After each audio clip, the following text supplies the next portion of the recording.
the jury found the defendant guilty of first-degree murder as charged in the indictment.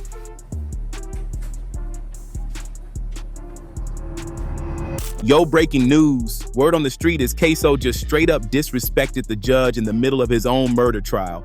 And the whole thing went viral. I'm talking about smirks, eye rolls, and a look that had Judge Tatiana shutting the whole courtroom down. From him already fighting a first-degree murder charge in the killing of Charles Lil Buck McCormick, to his own dad testifying against him. This man was already deep in it, but now he might have just made things even worse. I got every single detail for you. Let's get into it. Chapter 1. Courtroom Heat. All right, Mr. Robinson, based on the verdict of the jury finding you guilty. July 15th, 2025 started like any other day in Ksoo's murder trial, but by afternoon, the Jacksonville courthouse was buzzing with tension. According to court records, Judge Salvador was addressing procedural matters when something went down that had the whole internet talking within hours. Multiple sources who were in the courtroom say Ksoo started making faces while the judge was speaking. One viral clip that allegedly showed him smirking when Judge Salvador discussed the severity of the charges. Another angle caught what looked like him shaking his head and rolling his eyes during testimony mentions. I don't know what a taking account is. But here's where it gets wild. The clips floating around social media were edited down to just seconds, missing all the context. Court documents from that day show Judge Salvador had been dealing with disruptions all morning. When court resumed at some point, Judge Salvador issued a stern warning to everyone present. Word was the tension had been building for days. Gallery outbursts, defense objections, and beef between the families that security had to keep in check. The alleged incident jumped off when prosecutors were presenting murder weapon evidence. They'd just shown the jury evidence claiming Ksoo wore the same black and gray hoodie from the murder night on IG Live. That's when Ksoo supposedly made some dismissive gesture that caught the judge's attention. So what? Ksoo, make your face go. Judge Salvador's response was swift but calculated. According to witnesses, she looked directly at Ksoo and said something in the lines of that his conduct in the courtroom will be noted and any continued disruption will result in appropriate measures. Real talk, when a judge addresses you directly during a murder trial, you know it's serious. Check this out.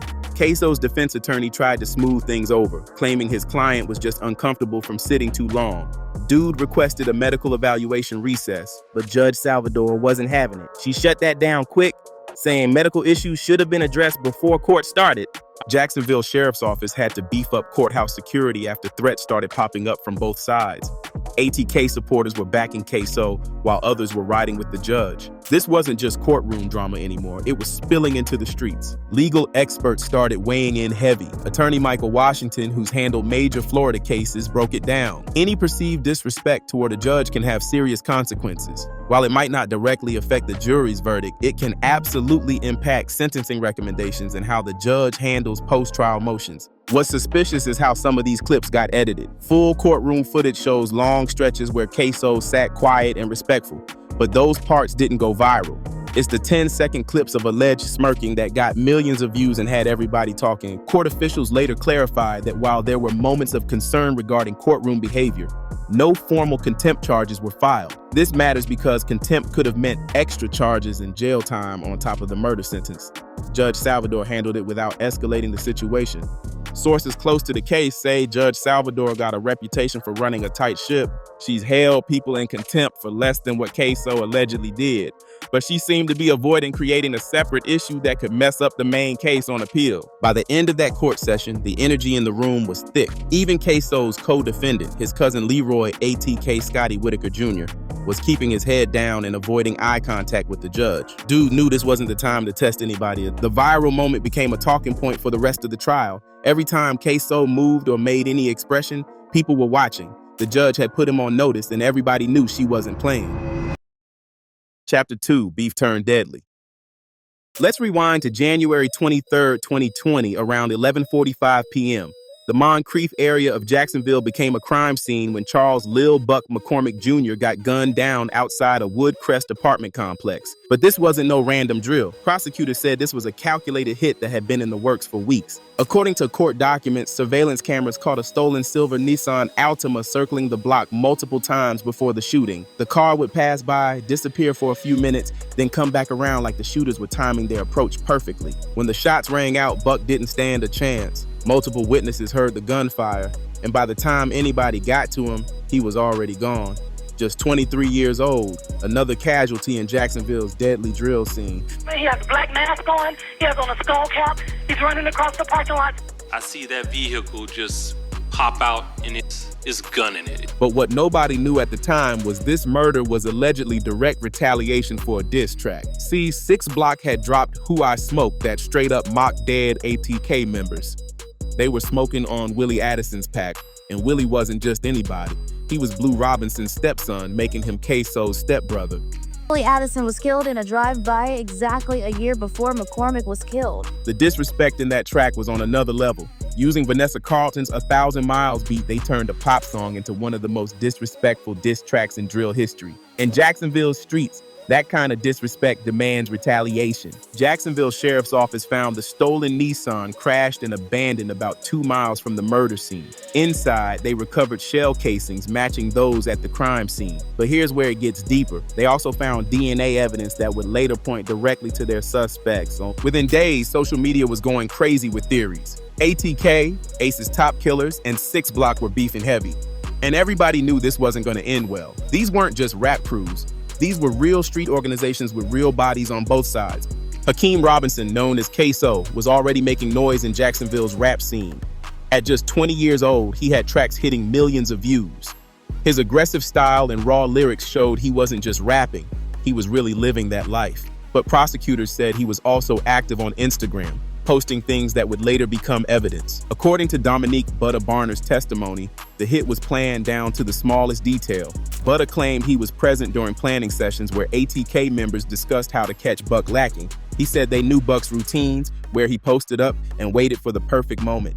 Cell phone data added another layer to the case. Prosecutors showed Ksoo's phone pinging towers along the exact route the shooters took. They had text messages from right after the shooting where someone using street code allegedly confirmed the hit was successful. The forensic evidence was crazy detailed. Shell casings from the scene matched a gun later found during a search warrant at a property connected to Ksoo. Ballistics experts testified the bullet trajectories matched someone shooting from the passenger side of a vehicle, exactly where Butta said Ksoo was sitting. But what really set this case apart was Blue Robinson's involvement. Ksoo's own father was allegedly aware something was going down. According to later testimony, Blue saw his son moving wild on Instagram and knew something was up. He claimed he tried to talk Ksoo out of whatever he was planning. Fast forward to February 2020, and investigators had zeroed in on their suspects. They had surveillance footage from multiple angles, cell phone data, DNA evidence from the stolen car, and social media posts that prosecutors said showed planning and celebration after the murder.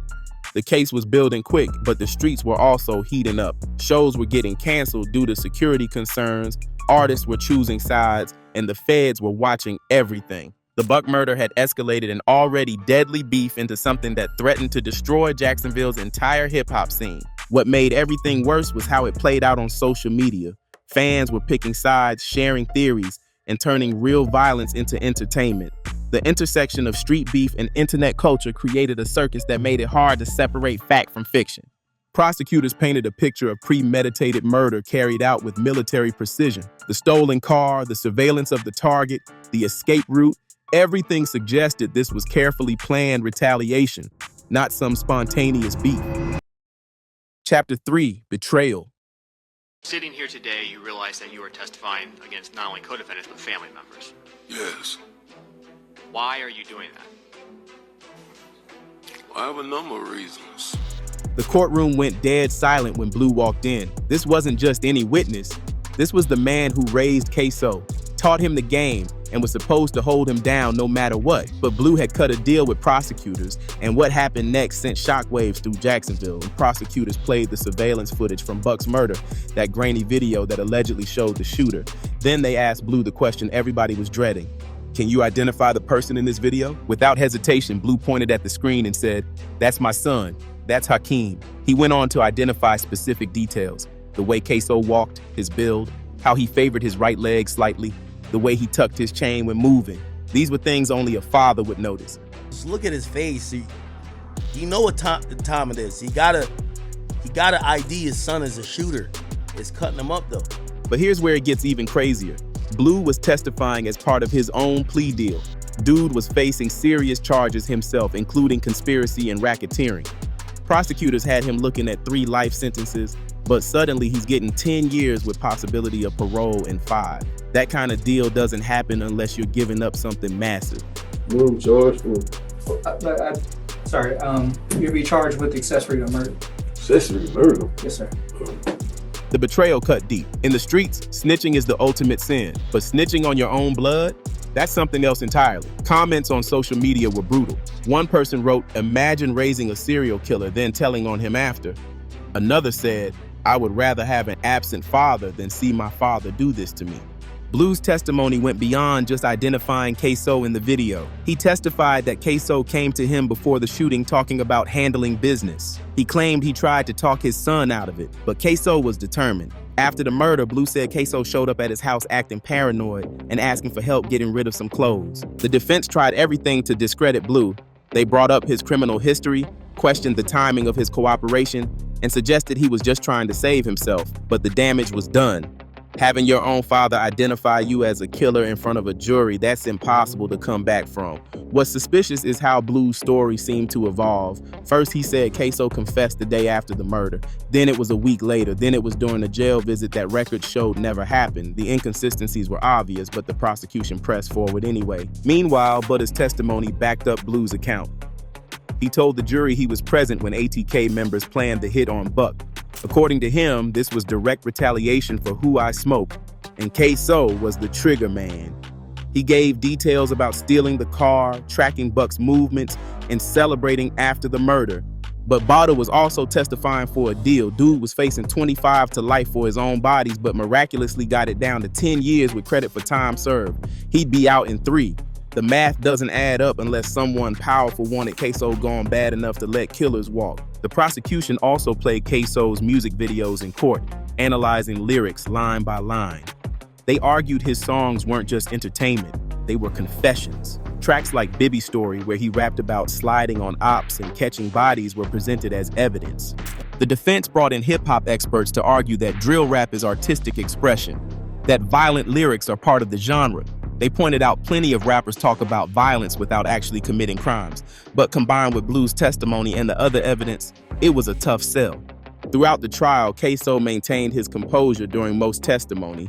Court observers noted he rarely showed emotion, even when his father was on the stand.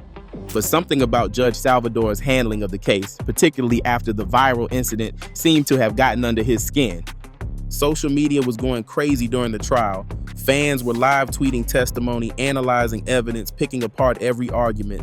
The divide between ATK and 6 Block supporters played out in comment sections. It was like the street beef had gone digital and legal at the same time. The prosecution's closing argument painted Ksoo as a calculated killer who used his music career as cover for criminal activities. They argued Buck's murder wasn't just street violence, it was premeditated murder carried out in cold blood as revenge for a song. The defense's closing was emotional, focusing on reasonable doubt and the pressure young black men face in violent environments. They argued Ksoo was being convicted for his lifestyle and his art, not because the evidence proved he killed anyone, but with his own father's testimony hanging over everything, it was an uphill battle. Chapter 4, Guilty as Hell. Guilty verdicts in the closely watched murder trial of Jacksonville rapper Akeem Ksoo Robinson and his co-defendant Leroy Whitaker. July 20th, 2025, after 5 days of deliberation, the jury reached their verdict, guilty of first-degree murder. The foreman stood up and read those words that basically ended Ksoo's life as a free man at just 25 years old. Unlike the alleged smirking incident with the judge, Ksoo showed no emotion when the verdict was read. He stood there, hands clasped in front of him, staring straight ahead like he already knew what was coming. His supporters in the gallery broke down, but Ksoo remained stone-faced. His co-defendant ATK Scotty caught his own guilty verdict from a separate jury the same day. Moments after the verdict, his father was seen heartbroken. We're going to get through. Both men are facing mandatory life sentences under Florida law, with formal sentencing scheduled for September 8th, 2025. No parole for first-degree murder in Florida means they'll die in prison unless something drastic happens on appeal. Now here's where that viral mocking incident might come back to haunt Ksoo. While it can't change the guilty verdict, it could absolutely impact how Judge Salvador handles the sentencing. Even with mandatory life without parole, judges still have discretion on certain aspects like concurrent sentences and prison placement recommendations. But Ksoo's legal troubles aren't over. He's still facing trial for the 2019 murder of Adrian Bibby Gaynor Jr. That case involves similar evidence: surveillance footage, social media posts, and witness testimony. If convicted there too, any chance of eventual release becomes even more remote. The financial impact is real too. In past court hearings, judges and attorneys were asking about his assets like they were the IRS. They wanted specific details about his music revenue, streaming income, and any other money. Prosecutors were making sure to go after everything, not just his freedom. Ksoo's team took over his Instagram and renamed it Operation Free Ksoo. In a recent post, Ksoo himself wrote, "I had an all-white 12 jurors with 3 white state attorneys with white judge and courtroom with all white judges on the wall. Every black person that I could pick on my juror was struck by the state. I just showed the whole world how Jacksonville, Florida is corrupt. And my lawyers proved I was innocent. God got the last say." So the impact on Jacksonville's music scene has been devastating. Venues are scared to book drill artists. Police are monitoring rap videos and social media harder than ever. What was once a thriving scene that gave young dudes a way out is now seen as a pipeline to prison. Young artists coming up are facing an impossible choice. The authenticity fans demand that real street credibility comes with real consequences. But without that authenticity, it's hard to break through in the drill scene. It's a catch-22 that's claiming young lives and destroying careers. Blue's fate after testifying is telling. Word on the street is he's been marked by both sides. The government used him and threw him away. He's in protective custody, but everybody knows that only goes so far. He sold his soul and his son for a deal that might not even keep him alive long enough to see freedom. The use of rap lyrics as evidence has become a major talking point. Civil rights organizations are arguing this practice criminalizes black art and violates free speech.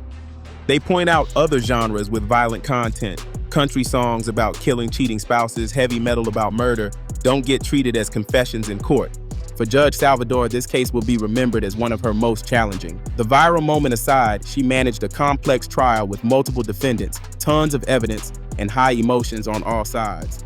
Her handling, including the alleged mocking incident, will be studied in judicial training programs. The prosecution's success has emboldened them to pursue other drill-related murders. They've shown they can use social media evidence, flip witnesses, and convince juries that rap lyrics equal confessions. Other cities are watching and taking notes on the Jacksonville model. What's particularly tragic is how young everybody involved was. Ksoo was just 20 when Buck got killed. Buck was 23 when he died. Scotty, Butter, and the others, all young men whose lives got defined by violence before they really had a chance to live. Current status, Ksoo remains locked up awaiting formal sentencing in his second murder trial. His music still streams, a ghostly reminder of what could have been. The streets are still hot, with the beef between ATK and 6 Block continuing despite the convictions.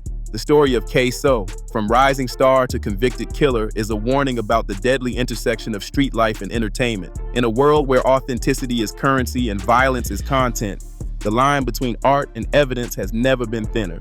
The question now is whether Jacksonville's drill scene can survive this verdict, or if Ksoo's conviction marks the beginning of the end. All right, y'all, that's the whole breakdown of how Ksoo went from clowning on the judge to catching life. Hit that next video. We got way more crazy street stories coming.